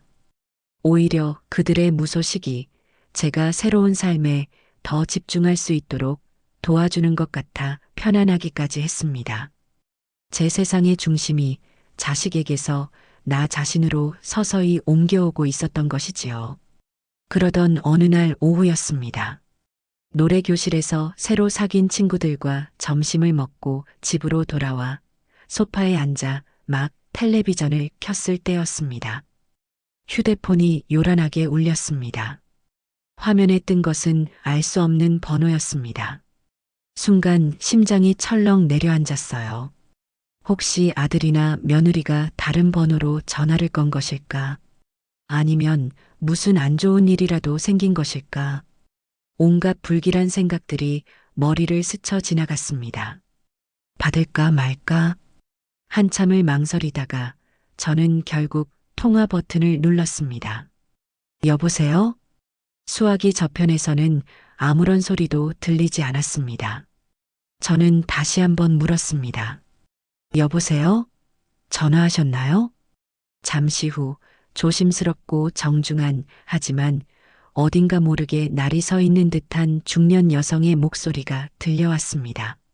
실례지만 오종석 씨 어머님, 김신자 여사님 되십니까? 처음 듣는 목소리였습니다. 누구일까? 저는 경계심을 늦추지 않고 대답했습니다. 네, 제가 김신자입니다만 누구시죠?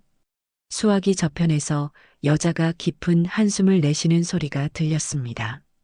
그리고는 제 예상을 완전히 벗어나는 대답이 돌아왔습니다. 저는 강미은이 엄마 되는 사람입니다. 종석이 장모입니다. 사부인. 사돈. 며느리의 친정 어머니였습니다.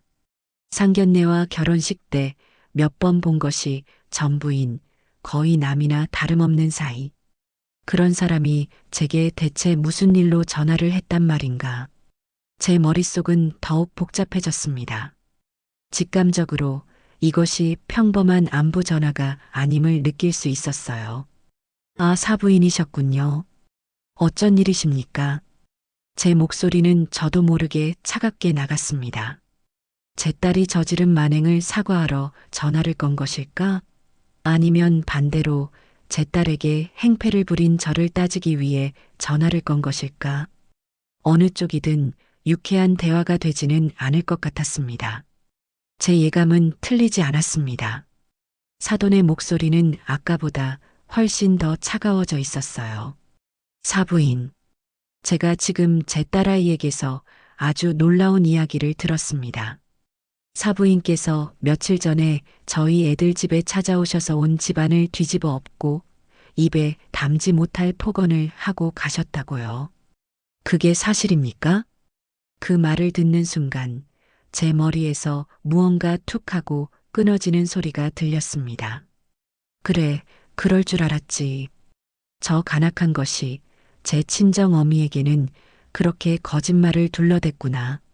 앞뒤 정황은 모두 잘라먹고 제가 다짜고짜 찾아와서 행패를 부린 미친 시어머니를 만들어 놓았구나. 분노가 다시 치밀어 올랐지만 저는 애써 이성을 붙잡았습니다. 여기서 함께 흥분해서는 저만 똑같은 사람이 될 뿐이었습니다. 저는 최대한 차분하고 냉정한 목소리로 대답했습니다. 사부인, 혹시 따님에게 제가 왜 그랬는지에 대해서는 듣지 못하셨습니까? 듣기는 들었습니다. 사부인께서 보내주신 김치를 제 딸이 냄새가 난다고 잠시 밖에 내놓았다고요. 물론 제 딸이 생각이 짧았던 점은 인정합니다.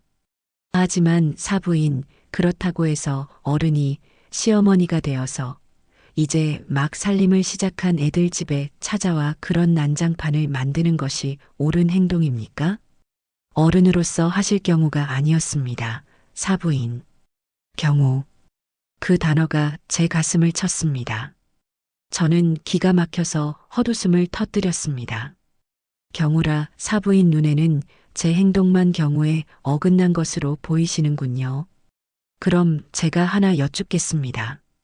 자식 버린 며느리가 시어미에게 전화로 입에 담지 못할 악담을 퍼붓는 것은 경우에 맞는 행동입니까? 네. 전화라니요? 무슨 말씀이신지. 사도는 전혀 모르는 눈치였습니다. 그래, 제 아들은 그 치욕적인 통화에 대해서는 장모에게 말하지 않았겠지. 제 마지막 남은 자존심이었을 테니까요. 저는 이 기회를 놓치지 않았습니다. 사부인께서는 모르셨겠지요. 제가 그날 사부인 따님에게 어떤 말을 들었는지, 제가 지금부터 그날의 일을 처음부터 끝까지 아주 상세하게 말씀드려야겠습니다. 그러니 제 이야기가 끝나기 전까지는 아무 말씀도 하지 마시고 그저 듣기만 하십시오. 그리고 제 이야기가 끝난 후에도 지금처럼 제 행동만이 경우에 어긋났다고 말씀하실 수 있는지 제가 한번 들어보겠습니다. 저는 그날의 일을 제가 묵은지를 포장하던 순간의 설렘부터 시작해서 아들과 통화하다가 듣게 된 며느리의 폭언, 현관 구석에 버려져 있던 김치통, 그리고 제가 왜 그럴 수밖에 없었는지에 대해 아주 차분하고 논리적으로 설명하기 시작했습니다. 특히 며느리가 제게 퍼부었던 음식물 쓰레기나 니네 엄마나 묵으라는 말은 토씨 하나 틀리지 않고 그대로 전달했습니다. 제 이야기가 길어질수록 수화기 저편의 사도는 아무런 말이 없었습니다. 오직 거친 숨소리만이 간간히 들려올 뿐이었어요. 제가 모든 이야기를 마치고 이제 사부인께서 판단해 주십시오. 누가 진짜 경우에 어긋난 것인지라고 말했을 때 수화기 저편에서는 한참 동안이나 깊은 침묵이 흘렀습니다. 그리고 잠시 후 들려온 사돈의 목소리는 아까와는 180도 달라져 있었습니다. 그 목소리에는 당혹감과 부끄러움과 그리고 제 딸에 대한 깊은 분노가 뒤섞여 있었어요. 사부인 정말 죄송합니다. 제가 자식을 잘못 키웠습니다. 제 딸이 그토록 무지막지한 말을 했다니 정말 면목이 없습니다. 사부인. 사도는 진심으로 사과하고 있었습니다. 제가 이 사실을 몰랐습니다. 그 맹랑한 것이 제게는 이런 이야기는 쏙 빼놓고 사부인께서 일방적으로 행패를 부린 것처럼 말했던 겁니다. 제가 당장 가서 제 딸아이의 버르장머리를 단단히 뜯어 고치겠습니다. 그리고 사부인께 정식으로 무릎 꿇고 사죄하게 만들겠습니다. 정말 죄송합니다, 사부인. 그리고 그럼에도 불구하고 참지 않고 이렇게 일을 바로잡아 주셔서 정말 감사합니다. 마지막 말은 뜻밖이었습니다. 감사하다니. 제 행동을 이해해 주는 것만으로도 고마운데 감사하다는 말까지 하다니. 그 순간 저는 제 편이 생겼다는 사실에 저도 모르게 눈시울이 뜨거워졌습니다. 혼자만의 외로운 싸움이 아니었다는 안도감. 저 역시 제 상식과 가치관이 틀리지 않았다는 것을 인정받은 기분이었습니다. 전화를 끊고 나서 저는 한참 동안이나 멍하니 앉아 있었습니다. 생각지도 못한 지원군의 등장이었습니다. 어쩌면 이 길고 지독했던 전쟁이 이제 새로운 국면으로 접어들게 될지도 모른다는 예감이 들었습니다. 그리고 그 예감은 정확히 맞아떨어졌습니다. 사돈의 역습은 제 상상을 훨씬 뛰어넘는 것이었으니까요. 사돈과의 통화를 끊고 난 뒤 제 삶에는 작은 파문이 일었습니다. 혼자만의 외로운 싸움이라고 생각했는데 생각지도 못한 곳에 저를 이해하고 지지하는 아군이 있다는 사실은 제게 큰 위안과 힘이 되어 주었지요. 그날 이후 저는 더 이상 아들 내외의 소식을 기다리지 않았습니다. 그들이 어떻게 나오든 저는 제 길을 갈 준비가 되어 있었으니까요. 제 일상은 노래 교실을 중심으로 아주 규칙적이고 평화롭게 흘러갔습니다. 아침에 일어나면 가볍게 몸을 풀고 창문을 열어 아침 공기를 들이마셨습니다. 예전에는 일어나자마자 아들네 식구들 아침은 뭘 먹을까, 손주들 학교는 잘 갔을까 하는 생각부터 떠올렸지만 이제는 온전히 저 자신에게 집중했습니다. 오늘은 점심에 뭘 먹을까? 노래 교실 끝나고 친구들이랑 시장이나 한번 다녀올까? 하는 소소한 계획들이 제 아침을 채웠습니다. 곱게 화장을 하고 어제보다 조금 더 화사한 옷을 골라 입고 집을 나서는 발걸음은 그 어느 때보다 가볍고 설렜습니다. 노래 교실은 제게 새로운 세상을 열어주었습니다. 그곳에서 저는 더 이상 종석이 엄마가 아닌 신자 씨로 불렸습니다. 우리는 함께 목청껏 노래를 부르며 젊은 시절의 추억을 떠올리기도 하고 최신 유행가를 배우며 깔깔거리기도 했습니다. 수업이 끝나면 찻집에 둘러앉아 시간 가는 줄 모르고 수다를 떨었습니다. 자식 문제, 건강 문제, 시시콜콜한 세상사, 서로의 이야기에 귀 기울이고 함께 웃고 함께 안타까워하며 우리는 금세 끈끈한 동지가 되어갔습니다. 저는 그들과의 만남 속에서 제가 잊고 살았던 제 자신의 모습을 조금씩 되찾아가고 있었습니다. 남편과 아들 뒷바라지만 하느라 잊고 있었던 저 역시 웃음 많고 이야기하기 좋아하고 사람들과 어울리기 좋아하는 사람이었다는 것을요. 그러던 어느 날 오후였습니다. 그날도 노래 교실 친구들과 점심으로 칼국수를 맛있게 먹고 근처 공원 벤치에 앉아 커피를 마시고 있었어요.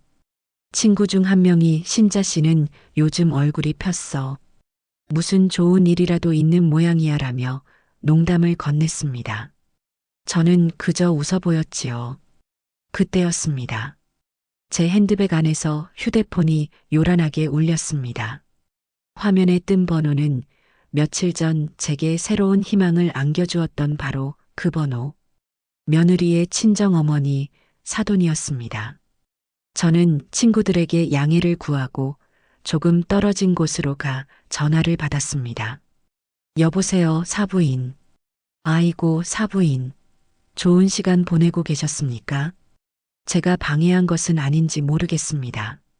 수화기 너머로 들려오는 사돈의 목소리는 며칠 전에 그 조심스럽고 부끄러워하던 목소리와는 사뭇 달랐습니다. 그 목소리에는 마치 큰 전쟁을 치르고 돌아온 장수의 그것처럼 피곤함과 후련함, 그리고 단호한 기운이 동시에 서여 있었어요. 아닙니다, 사부인. 괜찮습니다. 그런데 무슨 일이십니까? 사돈은 깊은 한숨을 한번 내쉬더니 비장하게 입을 열었습니다. 사부인, 제가 어제 드디어 한바탕 전쟁을 치렀습니다. 사부인께서 제게 말씀해 주신 그날의 진실을 가지고 제 딸년과 사위를 만나러 갔었지요. 가서 제가 아주 두 사람의 군기를 단단히 잡고 왔습니다. 그 결과를 사부인께 소상히 보고 드리는 것이 도리일 것 같아 이렇게 전화를 드렸습니다. 보고라는 말에 저도 모르게 자세를 고쳐 앉았습니다. 이제부터 제가 듣게 될 이야기가 이 지긋지긋한 전쟁의 향방을 결정지을 중요한 내용임을 직감했기 때문입니다. 제가 어제 오후에 예고도 없이 그 아이들 집에 쳐들어갔습니다. 마침 두 사람이 다 있더군요. 거실 소파에 앉아 텔레비전을 보고 있는데 집안 분위기가 아주 가시방석이었습니다. 제가 사부인께 그런 전화를 받았다는 사실을 꿈에도 모르는 두 사람은 제가 오자 아주 기겁을 하더군요. 사돈의 목소리에는 서늘한 분노가 실려 있었습니다. 제가 들어가자마자 다짜고짜 제 딸년 뺨부터 한 대 후려쳤습니다. 짝소리가 아주 집안을 울리더군요. 제 평생에 자식에게 손찌검 한 번 안 하고 키웠는데 어제는 도저히 참을 수가 없었습니다. 제 딸년은 왜 때리냐며 눈을 동그랗게 뜨고 악을 쓰더군요. 그래서 제가 말했습니다. 사돈은 잠시 숨을 고르고 그날 자신이 쏟아냈던 분노를 생생하게 제게 전달하기 시작했습니다. 저는 숨을 죽이고 사돈이 그려주는 그날의 풍경에 집중했습니다. 이년아, 내가 너를 왜 때리는지 몰라서 물어? 내가 너를 어떻게 키웠는데 내가 감히 내 시어머니한테 그런 망발을 해? 내 남편이 하늘에서 뚝 떨어졌어? 아니면 땅에서 솟았냐? 너를 그토록 아껴주는 내 남편을 낳아주시고 평생을 바쳐 키워주신 어른께 내가 감히 니네 엄마나 묵으라는 소리를 해? 그 입이 어느 집안 대문에 붙어있는 입이냐? 하고 소리를 질렀습니다. 그랬더니 제 딸년 얼굴이 하얗게 질리더군요. 사부인께서 모든 것을 제게 말했다는 것을 그제야 깨달은 것이지요. 그러고는 한다는 소리가 엄마가 뭘 안다고 그래. 그건 오해야. 라며 끝까지 발뺌을 하더군요. 그래서 제가 더 화가 나서 말했습니다. 오해? 그래, 좋다. 그럼 어디 한번 말해봐라. 내 시어머니가 평생의 정성을 담가 보낸 김치를 냄새나는 음식물 쓰레기 취급하며 현관 구석에 내팽개친 것도 오해더냐. 내 남편이 쩔쩔매며 내 눈치를 보는 동안 전화기 너머에서 내 시어머니가 피눈물을 흘리고 계셨을 것은 생각도 못한 너의 그 무지하고 이기적인 행동도 오해더냐? 내가 시집갈 때 내가 너에게 뭐라고 했어? 시부모님께 잘하라고 했지. 내 남편의 뿌리이니 내가 존중하고 섬겨야 할 어른이라고 내가 수십 번을 말하지 않았더냐? 그런데 너는 그 모든 것을 잊어버리고 내 눈에 보이는 것, 내가 가진 것만 중요하게 생각했지. 내가 쓰는 그 비싼 가방, 내가 입는 그 화려한 옷, 내가 사는 이 번쩍이는 집, 그 모든 것이 어디서 나왔어? 내 남편이 밤낮으로 일해서 벌어온 돈 아니더냐. 그리고 그 남편은 내가 그토록 무시하는 시어머니가 평생을 희생하며 키워낸 아들이다. 너는 지금 내 복의 근원을 내 발로 걷어차고 있는 것이야. 이 어리석은 것아. 사돈의 열변에 저는 저도 모르게 주먹을 꽉 쥐었습니다. 제 속이 다 후련해지는 기분이었습니다. 제가 하고 싶었지만 차마 입에 담지 못했던 그 모든 말들을 사돈이 대신 해주고 있었으니까요. 그렇게 한참을 야단쳤더니 제 딸년이 결국 무너지더군요. 바닥에 주저앉아 엉엉 울기 시작했습니다. 하지만 저는 거기서 멈추지 않았습니다. 이번에는 제 사위 종석이에게로 화살을 돌렸지요. 옆에서 안절부절 못하며 저희 모녀 눈치만 보고 있는 꼴이 아주 가관이었습니다. 제가 종석이에게 말했습니다. 그리고 자네는 이 집안의 가장 아닌가? 아내가 잘못된 길을 가고 어른에게 무례하게 굴면 회초리를 들어서라도 그 버릇을 고쳐주는 것이 남편의 도리일세. 그런데 자네는 뭘 했나? 그저 아내의 눈치를 보며 제 어미가 당하는 모욕을 방관하기만 했지. 그것은 가장의 도리가 아닐 뿐더러 자식된 도리도 아닐세. 자네의 그 나약함과 비겁함이 이를 이 지경으로 만든 또 다른 원인이라는 것을 왜 모르는가. 그랬더니 종석이도 제 앞에 무릎을 꿇더군요. 장모님, 제가 다 잘못했습니다. 제가 죄인입니다 하면서요. 그제야 저는 두 사람을 일으켜 세웠습니다. 그리고 마지막으로 엄명을 내렸지요. 내일 당장 두 사람 함께 사부인께 찾아가거라. 가서 빈말이 아니라 진심으로 무릎 꿇고 용서를 빌어라. 만약 사부인께서 너희를 용서하지 않으신다면 나 또한 너희를 내 자식과 사위로 생각하지 않을 것이다. 알겠느냐?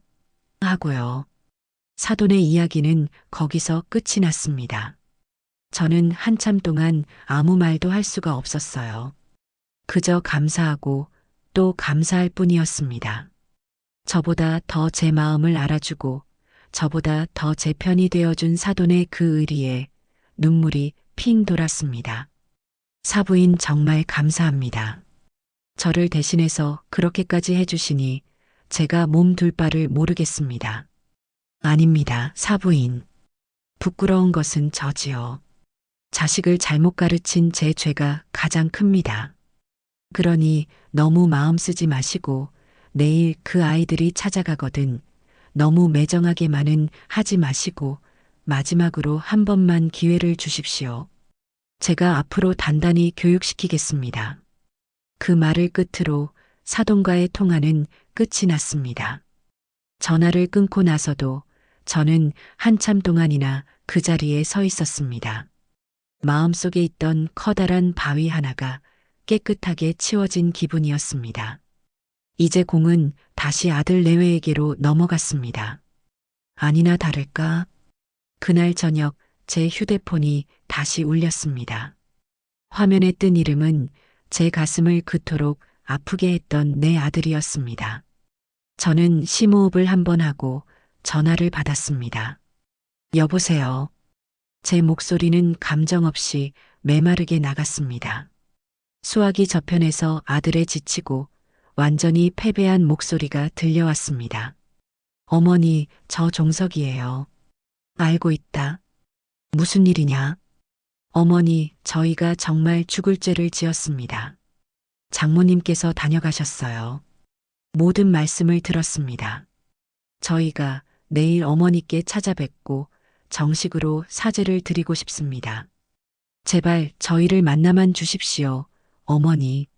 아들의 목소리는 간절했지만 저는 조금도 마음이 약해지지 않았습니다. 저는 이제 더 이상 아들의 눈물에 흔들리는 약한 어머니가 아니었으니까요. 그러냐? 그럼 내일 오전에 오너라. 내가 집에서 기다리고 있겠다. 제 대답은 짧고 단호했습니다. 아들은 네 어머니. 감사합니다. 정말 감사합니다라며 몇 번이나 인사를 했지만 저는 알겠다는 말만 남기고 전화를 끊었습니다. 이제 마지막 막이 오를 시간이었습니다. 저는 판결을 내릴 준비가 되어 있었습니다. 그들이 어떤 사죄를 가져오든 그것을 받아들일지 말지는 오롯이 저의 선택에 달려 있었습니다. 저는 제 집이라는 법정에서 그들의 마지막 재판을 기다릴 참이었습니다. 다음 날 아침이 밝았습니다. 저는 평소보다 일찍 잠에서 깼습니다. 하지만 그날의 아침은 이전의 그 어떤 아침과도 달랐습니다. 더 이상 분노나 슬픔 혹은 불안함 때문에 잠을 설치지 않았어요. 오히려 정신이 유리알처럼 맑고 마음은 고요한 호수와도 같았습니다. 오늘은 이 길고 지독했던 전쟁의 마침표를 찍는 날이었습니다. 저는 그 마지막 순간을 제 인생의 주관자로서 당당하게 맞이할 준비를 해야 했습니다. 저는 집안을 청소하기 시작했습니다. 어제 사돈이 제게 보고를 하셨듯 저 역시 마지막 재판을 위한 법정을 준비해야 했습니다. 먼지 하나 없이 구석구석을 쓸고 닦았습니다. 그것은 그들을 맞이하기 위한 준비가 아니라 제 마음을 정화하고 제 공간의 질서를 바로 세우는 저만의 의식이었습니다. 어지럽고 더러운 것은 외부의 것들이지 제 삶의 공간이어서는 안 되었습니다. 창문을 활짝 열어 집안의 공기를 모두 바꾸었습니다. 화병에는 시장에서 사온 싱싱한 국화를 꽂아 두었지요. 국화의 맑은 향기가 집안에 가득 퍼졌습니다. 청소를 마치고 저는 어제와 같은 옷을 다시 꺼내 입었습니다. 전사에게는 갑옷이 필요하고 판사에게는 법복이 필요하듯 제게는 이 옷이 필요했습니다. 이 옷은 제게 존엄함과 단호함을 상징하는 제복과도 같았으니까요. 모든 준비를 마치고 거실 소파에 앉아 조용히 그들을 기다렸습니다. 저는 그들에게 무엇을 말해야 할지 미리 생각하지 않았습니다. 그들이 어떤 태도로 어떤 진심을 가지고 오는지에 따라 제 마지막 판결은 달라질 것이었습니다.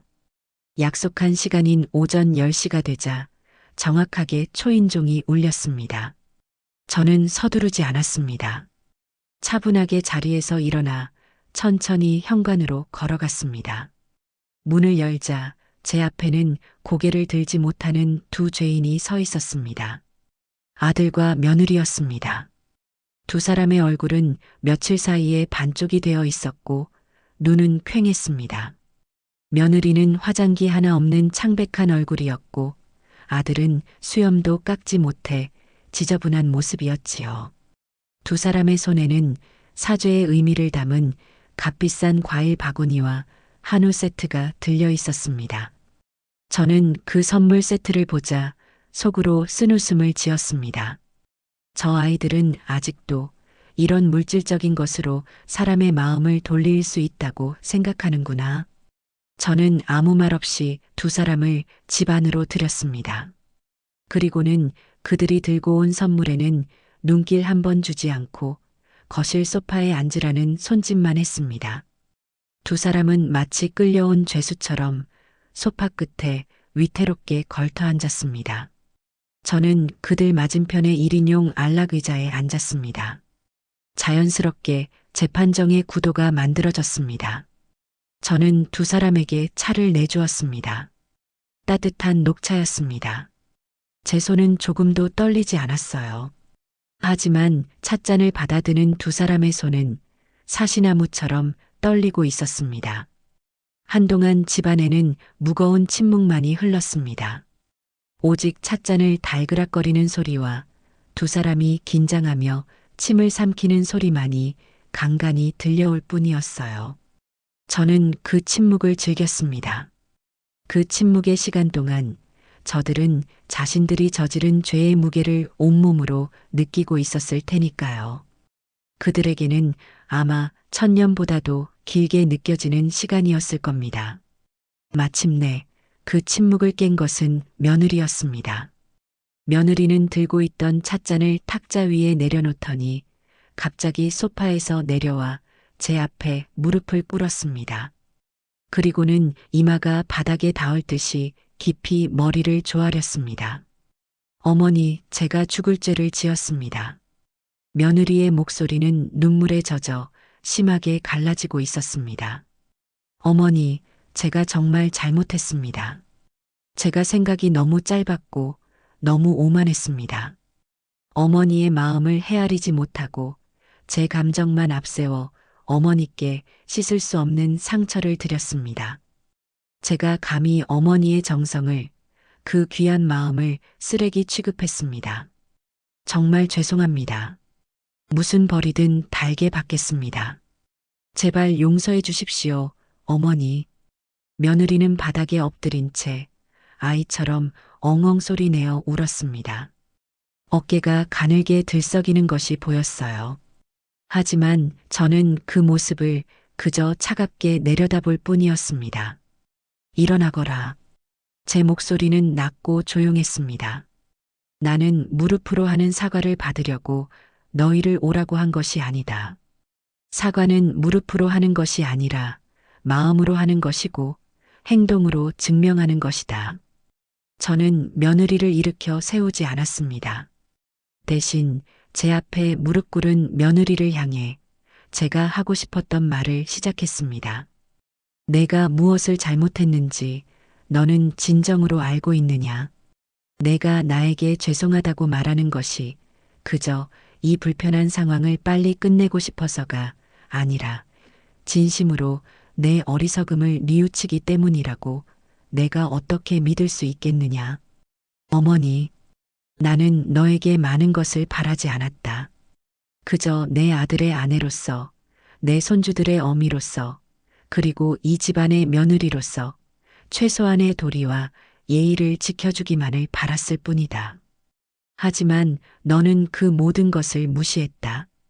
너는 너의 세계에 갇혀 너의 가치관만이 옳다고 믿으며 너와 다른 모든 것을 틀리고 촌스러운 것이라 재단했지. 특히 내 남편의 뿌리인 나를 너의 그 완벽한 세계를 해치는 불순물처럼 여겼다. 그렇지 않으냐? 제 전곡을 찌르는 말에 며느리는 차마 고개를 들지 못하고 더욱더 깊이 숙였습니다. 저는 말을 이어갔습니다. 내가 진정으로 사죄하고 싶다면 나에게 용서를 구할 것이 아니라 너 자신에게 먼저 물어보거라. 내가 앞으로 어떻게 달라질 것인지, 어떻게 이기적이고 오만했던 너의 마음을 고쳐나갈 것인지, 어떻게 너와 다른 사람을, 특히 너의 어른을 존중하는 법을 배워나갈 것인지, 그 답을 찾기 전까지 너의 사과는 그저 공허한 말장난에 불과하다. 제가 말을 마쳤을 때 며느리의 울음소리는 더욱 커져 있었습니다. 이번에는 그 울음에 변명이나 자기 연민이 아닌 진정한 뉘우침이 섞여 있다는 것이 느껴졌습니다. 그때였습니다. 옆에서 아내가 무릎 꿇고 있는 모습을 안절부절 못하며 지켜보던 아들이 제 옆으로 다가와 쿵 소리를 내며 함께 무릎을 꿇었습니다. 어머니, 제가 죄인입니다. 모든 것이 제 잘못입니다. 아들은 눈물로 범벅이 된 얼굴로 저를 올려다보았습니다. 제가 아들로서, 남편으로서, 그리고 가장으로서 모든 면에서 부족했습니다. 어머니의 마음을 헤아리지 못했고 제 아내의 잘못을 바로잡아주지도 못했습니다. 그저 제 한 몸 편하자고 제 가정의 평화만을 생각하며 어머니의 상처를 외면했습니다. 저는 아들로서 자격이 없습니다. 어머니, 제발 이 못난 아들을 용서하지 마십시오.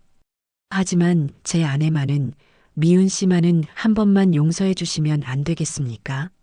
이 모든 것은 저를 잘못 만난 제 아내의 탓이 아니라 아내 하나 제대로 이끌지 못한 제 탓입니다. 아들은 끝까지 제 아내를 감쌌습니다. 하지만 이번에는 그 모습이 비겁해 보이지 않았습니다. 자신의 잘못을 인정하고 모든 책임을 지려는 가장의 모습으로 보였어요. 저는 한참 동안이나 제 앞에 나란히 무릎 꿇고 있는 아들과 며느리를 말없이 내려다보았습니다. 그리고는 깊은 한숨과 함께 드디어 입을 열었습니다. 모두 일어나거라. 두 사람은 제 말에 마지못해 자리에서 일어났습니다. 저는 자리에서 일어나 그들이 가져온 과일 바구니에서 사과 하나를 꺼내 들었습니다. 그리고는 과도를 가져와 그 사과를 깎기 시작했습니다. 서걱, 서걱. 조용한 집안에 사과 깎는 소리만이 울려 퍼졌습니다. 두 사람은 제가 무슨 행동을 하는지 몰라 불안한 눈으로 저를 지켜보고 있었어요. 저는 사과를 다 깎아 반으로 쪼갰습니다. 그리고 그 반쪽씩을 아들과 며느리에게 각각 건네주었습니다. 먹어라. 두 사람은 어리둥절한 표정으로 제가 건넨 사과를 받아들었습니다. 그 사과는 사죄의 의미를 담은 사과다. 오늘 너희가 내게 한 사죄의 뜻을 나는 일단 받아들이겠다. 하지만 용서는 아직 아니다. 저는 두 사람을 똑바로 쳐다보며 말했습니다. 용서는 내가 너희에게 베푸는 것이 아니라 너희가 앞으로의 행동으로 스스로 얻어내야 하는 것이다. 오늘 너희가 흘린 눈물과 무릎 꿇었던 그 마음이 진심이었다는 것을 앞으로의 삶으로 내게 증명해 보여라. 그러면 언젠가 내가 진심으로 너희를 다시 내 아들과 며느리로 받아들일 날이 올 것이다. 이것이 너희에게 주는 내 마지막 기회다. 제 말을 듣고 아들과 며느리는 눈물을 흘리며 제가 건넨 사과를 한 입 베어 물었습니다. 그날 우리 세 사람은 아무 말 없이 오랫동안 그 사과를 나누어 먹었습니다. 그것은 쓰디쓴 사죄의 맛이었고 위태로운 화해의 맛이었으며 그리고 새로운 관계의 시작을 알리는 희망의 맛이었습니다. 그날 이후 한 달이라는 시간이 흘렀습니다. 아들 내외가 저희 집에 무릎을 꿇고 간 그날 우리 사이의 모든 것이 해결된 것은 아니었습니다. 오히려 어색하고 위태로운 침묵의 시간이 시작되었지요. 저는 그들이 남기고 간 값비싼 선물 세트를 그날 바로 아들네 집으로 돌려보냈습니다. 나는 이런 물질적인 것으로 마음을 사고 파는 사람이 아니다라는 짧은 쪽지와 함께요. 그 뒤로 아들에게서 몇 번 안부 전화가 왔지만 저는 그저 짧게 용건만 답하고 전화를 끊었습니다. 아직은 그들과 살갑게 대화를 나눌 마음의 준비가 되지 않았기 때문입니다. 제 일상은 변함없이 흘러갔습니다. 노래 교실에 나가는 즐거움은 날이 갈수록 커졌고 그곳에서 사귄 친구들과는 이제 막역한 사이가 되어 함께 가까운 곳으로 여행을 다녀오기도 했습니다. 제 삶의 중심이 저 자신에게로 완전히 옮겨오자 저는 놀랍도록 평온해졌습니다. 더 이상 자식 문제로 속을 끓이거나 그들의 연락을 기다리며 전전긍긍하지 않았어요. 그들은 그들의 삶을, 저는 저의 삶을 살아갈 뿐이었습니다. 그러다 보니 역설적으로 그들을 조금 더 객관적이고 너그러운 시선으로 바라볼 수 있게 되었습니다. 그러던 어느 주말 오후였습니다. 휴대폰이 울렸습니다. 이번에는 아들이 아니라 며느리에게서 온 전화였습니다. 그날 이후 처음으로 받는 며느리의 전화에 저는 잠시 망설였지만 이내 담담하게 통화 버튼을 눌렀습니다. 여보세요. 어머니 저 미은이에요. 잘 지내셨어요? 며느리의 목소리는 그 어느 때보다 조심스럽고 공손했습니다. 예전에 그 날카롭고 자기중심적이던 톤은 찾아볼 수 없었어요. 그래, 잘 지냈다. 무슨 일이냐? 저 어머니, 혹시 이번 주말 저녁에 시간 괜찮으시면 저희 집에 오셔서 저녁 식사 함께 하실 수 있을까 해서요. 제가 어머니께 꼭 대접해드리고 싶은 음식이 있어서요. 며느리의 갑작스러운 저녁 식사 초대에 저는 잠시 할 말을 잃었습니다. 그 지옥 같았던 집을 다시 찾아가야 한다는 것이 썩 내키지는 않았지만 한편으로는 궁금했습니다. 저 아이가 어떤 생각으로 저를 초대하는 것인지, 제가 행동으로 증명하라고 했던 그 말을 어떻게 실천하고 있는지 확인해 보고 싶은 마음도 들었습니다. 알겠다. 그럼 토요일 저녁에 가마. 제 승낙에 며느리는 진심으로 기뻐하는 듯 했습니다. 정말이세요, 어머니? 감사합니다. 그럼 기다리고 있겠습니다. 그 목소리에는 예전에는 찾아볼 수 없었던 순수한 기쁨이 묻어 있었습니다. 약속한 토요일 저녁, 저는 가벼운 마음으로 아들네 집을 향했습니다. 이번에는 비장한 전사의 마음도 서러운 피해자의 마음도 아니었습니다. 그저 오랜만에 아들 집에 저녁 먹으러 가는 평범한 어머니의 마음이었습니다. 초인종을 누르자 며느리가 활짝 웃으며 저를 맞이했습니다. 그 미소는 더 이상 거짓으로 꾸며낸 미소가 아니었어요. 어머니, 어서 오세요. 집안에는 고소하고 맛있는 음식 냄새가 가득했습니다. 제가 그토록 혐오했던 인공적인 방향제 냄새는 사라지고 사람 사는 집에 따뜻한 냄새가 나고 있었어요. 식탁 위에는 제가 평소에 좋아하던 나물 반찬과 생선구이, 그리고 잡채까지 푸짐하게 차려져 있었습니다. 이 모든 것을 며느리가 직접 준비한 것이 분명했습니다. 아가, 이걸 다 너가 혼자 준비한 거야? 제 물음에 며느리는 쑥스러운 듯 웃으며 대답했습니다. 네, 어머니. 아직 솜씨가 부족하지만 어머니 입맛에 맞았으면 좋겠어요. 그때 주방에서 아들이 앞치마를 두른 채 커다란 냄비 하나를 들고 나왔습니다. 냄비 뚜껑을 열자 김이 모락모락 피어오르며 아주 익숙하고도 그리운 냄새가 풍겨왔습니다. 그것은 바로 돼지고기를 푹 넣어 끓인 묵은지 김치찌개였습니다. 어머니, 미은 씨가 어머니 오신다고 며칠 전부터 준비했어요. 어머니 김치찌개 맛을 따라가려면 아직 멀었지만 그래도 맛있게 드셔주세요. 아들이 제 눈치를 살피며 말했습니다. 저는 말없이 식탁에 앉아 며느리가 퍼주는 김치찌개를 한 숟가락 떠서 맛보았습니다. 시큼하면서도 깊은 맛. 놀랍게도 제가 끓인 것과 제법 비슷한 맛이 났습니다. 어떠세요, 어머니? 괜찮으세요? 며느리가 긴장한 얼굴로 물었습니다.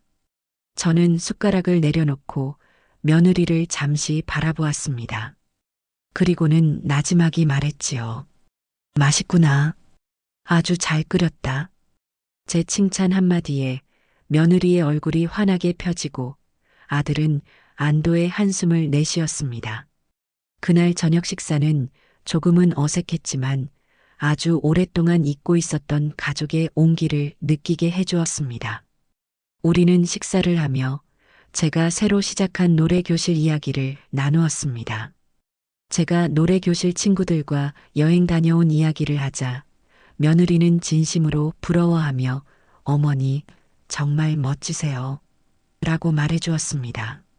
그 말에는 조금의 가식도 느껴지지 않았습니다. 식사를 마치고 과일을 먹고 있을 때였습니다. 며느리가 조심스럽게 저를 이끌고 주방 옆 다용도실로 향했습니다. 그곳에는 이전에는 없었던 작은 김치 냉장고 하나가 새로 놓여 있었습니다. 어머니, 이거 어머니 전용 칸이에요. 며느리가 김치 냉장고의 한 칸을 열어 보여주며 말했습니다. 그 안에는 며칠 전 사돈네 집에서 보내왔다는 새 김치가 가득 담겨 있었습니다. 이제 어머니께서 김치를 보내주시면 여기에 소중하게 잘 보관할게요. 다시는 그런 실수는 하지 않을 거예요. 그 서툴지만 진심이 담긴 행동에 저는 저도 모르게 피식하고 웃음이 나왔습니다. 그리고는 며느리의 어깨를 가만히 두드려 주었습니다. 그것이 저의 대답이었습니다. 그날 집으로 돌아오는 길, 저는 많은 생각을 했습니다. 우리 가족을 휩쓸고 지나간 그 거대한 폭풍을 떠올렸습니다. 그 폭풍은 많은 것을 부수고 망가뜨렸지만 동시에 골마 터져 있던 상처를 깨끗하게 도려내고 새로운 관계를 맺을 수 있는 빈자리를 만들어 주었습니다. 이제 우리 사이에는 예전처럼 답답하고 질식할 것 같은 의무감이나 일방적인 희생과 서운함은 존재하지 않습니다. 대신 서로를 독립된 인격체로 존중하고 지켜야 할 선을 아는 건강한 거리가 생겼습니다. 저는 이제 더 이상 종석이 엄마로만 살지 않을 겁니다. 제게는 김신자라는 소중한 이름이 있고 저를 기다리는 친구들과 저를 설레게 하는 노래가 있습니다. 자식은 이제 제 삶의 전부가 아니라 그저 가끔씩 만나 맛있는 저녁을 함께 먹는 세상에서 가장 가깝고도 든든한 타인일 뿐입니다. 그것으로 충분했습니다. 창밖으로 보이는 도시의 불빛이 그 어느 때보다 아름답게 빛나고 있었습니다. 저는 제 인생의 이막을 아주 멋지게 열어젖힌 것이었습니다. 그날 제가 아들네 집 식탁에 쏟아부었던 것은 그저 시큼한 묵은지가 아니었습니다. 그것은 제 안에 묵혀두었던 수십 년의 서름과 무시, 그리고 어머니라는 이름의 굴레를 벗어던지고 김신자라는 제 이름을 되찾기 위한 장엄하고도 통쾌한 선언이었습니다.